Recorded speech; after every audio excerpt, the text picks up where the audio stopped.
نحمده ونصلي على رسوله الكريم اما بعد فاعوذ باللہ من الشیطان الرجیم بسم اللہ الرحمن الرحیم 10 ایسے کام جن کے کرنے سے مالداری آتی ہے، غریبی دور ہو جاتی ہے، خوشحالی آتی ہے اور خوب خیر و برکت ہوتی ہے۔ خدا کی قسم، جس گھر میں بھی یہ 10 کام ہوں گے اس گھر میں خوب خیر و برکت ہوگی، اور اس گھر والوں کے لوگوں کی زندگی میں خوب خیر و برکت ہوگی، ان کے کمائیوں میں بھی خوب خیر و برکت ہوگی۔ برکت کس چیز کو کہتے ہیں؟ زیادہ ہونے کو برکت کہتے ہیں؟ نہیں، ایسی چیز نہیں ہے۔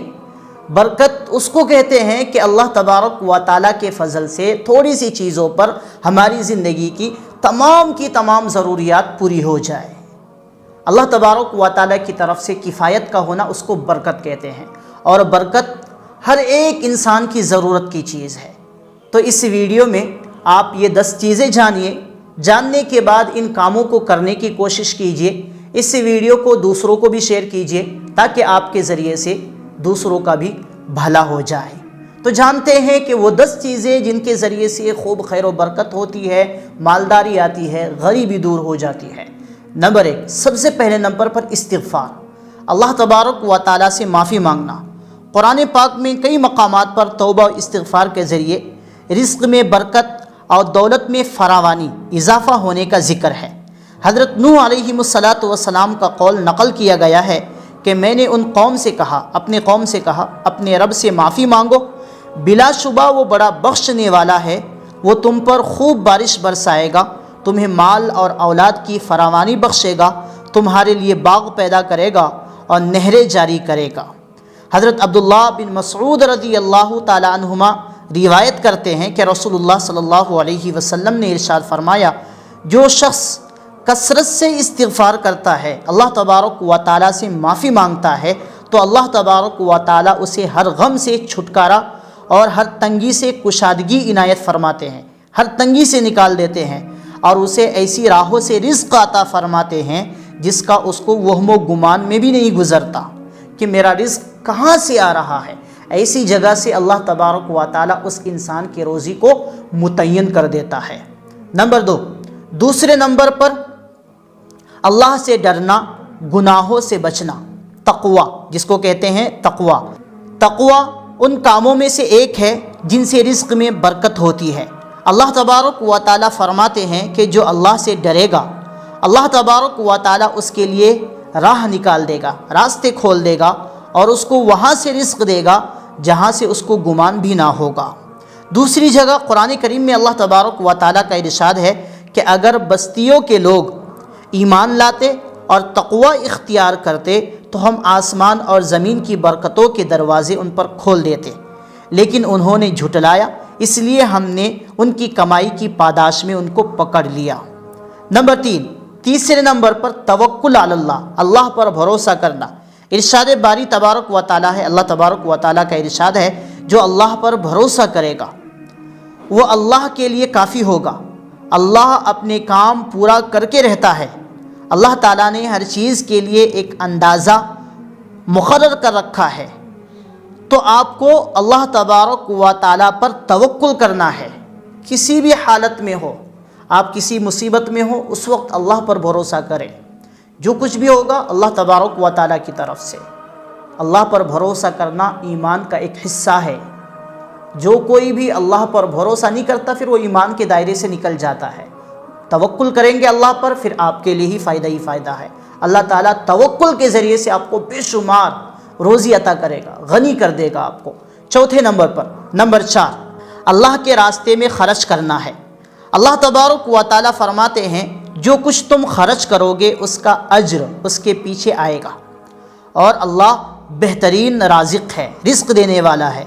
دوسری جگہ اللہ تبارک و تعالیٰ کا فرمان ہے کہ شیطان تمہیں مفلسی سے ڈراتا ہے اور بے حیائی کے کاموں کی ترغیب دیتا ہے، مگر اللہ تبارک و تعالیٰ اپنی طرف سے مغفرت اور فضل، رزق میں کشادگی اور برکت کا وعدہ کرتا ہے۔ اللہ تبارک و تعالیٰ بڑی وسعت والا اور بڑا علم والا ہے۔ حضرت ابو ہریرہ رضی اللہ تعالیٰ عنہ سے روایت ہے کہ نبی کریم صلی اللہ علیہ وسلم نے ارشاد فرمایا، اللہ تبارک و تعالیٰ فرماتا ہے، اے ابن آدم، آدم کی اولاد، خرچ کر، میں تیرے اوپر خرچ کروں گا۔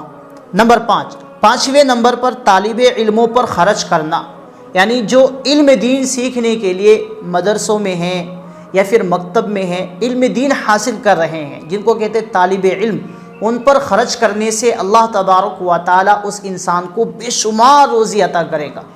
حضرت انس بن مالک رضی اللہ تعالیٰ عنہ سے منقول ہے، رسول اللہ صلی اللہ علیہ وسلم کے زمانے میں دو بھائی تھے۔ ایک بھائی رسول اللہ صلی اللہ علیہ وسلم کی خدمت میں علم و معرفت حاصل کرنے آیا کرتا تھا، اور دوسرا بھائی کسب معاش میں لگا ہوا تھا، یعنی رزق کمانے میں، روزی کمانے میں لگا ہوا تھا۔ بڑے بھائی نے نبی کریم صلی اللہ علیہ وسلم سے اپنے بھائی کی شکایت کی کہ میرا بھائی کسب معاش میں یعنی کمانے میں میرا تعاون نہیں کرتا۔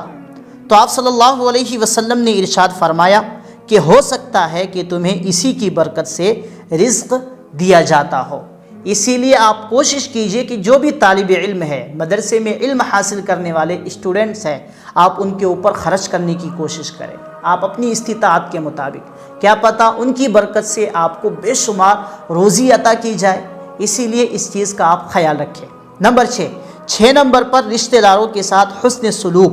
حضرت ابو ہریرہ رضی اللہ تعالیٰ عنہ سے روایت ہے، رسول اللہ صلی اللہ علیہ وسلم نے فرمایا، جسے وسعت رزق اور لمبی عمر کی خواہش ہو، جس کو زیادہ رزق کی خواہش ہو اور لمبی عمر کی خواہش ہو، اسے رشتہ داروں کے ساتھ اچھا برتاؤ کرنا چاہیے۔ صحیح بخاری کی حدیث ہے۔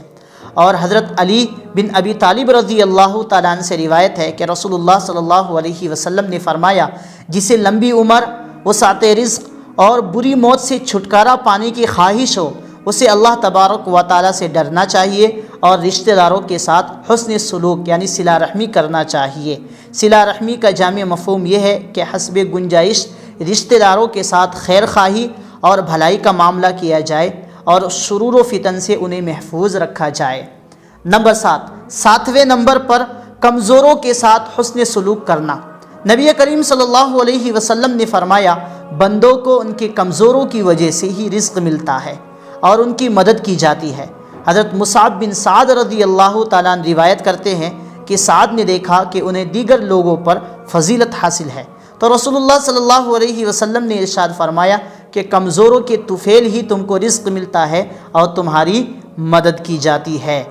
نمبر 8، یکے بعد دیگرے حج و عمرہ کرنا، یعنی آپ نے ایک عمرہ کر لیا، آپ کے پاس استطاعت ہے تو آپ دوسرے عمرے کی تیاری کریں۔ آپ نے ایک حج کر لیا، اب ایک حج کرنے کے بعد دوسرا حج کرنے کی آپ کو استطاعت ہے تو اس حج کرنے کے بعد دوسرا حج کرنے کی آپ تیاری کریں، اس سے رزق میں فراوانی ہوتی ہے، خوشحالی آتی ہے۔ نمبر 9، اللہ کے راستے میں ہجرت کرنا، اللہ کے راستے میں اللہ کی خوشنودی کے لیے ہجرت کرنا، اپنا ایمان، اپنا جان، اپنی عزت و آبرو بچانے کے لیے اگر کہیں ہجرت کرنا پڑے تو اللہ کی خوشنودی کے لیے ہجرت کرنا۔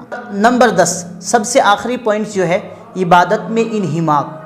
اللہ تبارک و تعالیٰ کی عبادت کر رہے ہیں تو سراسر ہمارا دل اور دماغ مکمل طور پر عبادت میں ہو، ادھر ادھر دنیا کے خیالات میں ادھر ادھر مشغول نہ ہو۔ عبادت میں انہماک جتنی ہوگی اتنی ہی زیادہ ہمارے گھر میں، خود کی زندگی میں، کمائی میں خوب خیر و برکتیں ہوں گی۔ تو یہ کل 10 چیزیں تھیں جن کے کرنے سے اللہ تبارک و تعالیٰ اس انسان کی زندگی میں، ان کے کمائی میں، ان کے گھر والوں کی کمائی میں خوب خیر و برکت ڈال دیتے ہیں۔ تو آپ ان کاموں کو خود بھی کریں اور اس ویڈیو کو شیئر کر کے دوسروں کو بھی فائدہ اٹھانے کا موقع دیجیے۔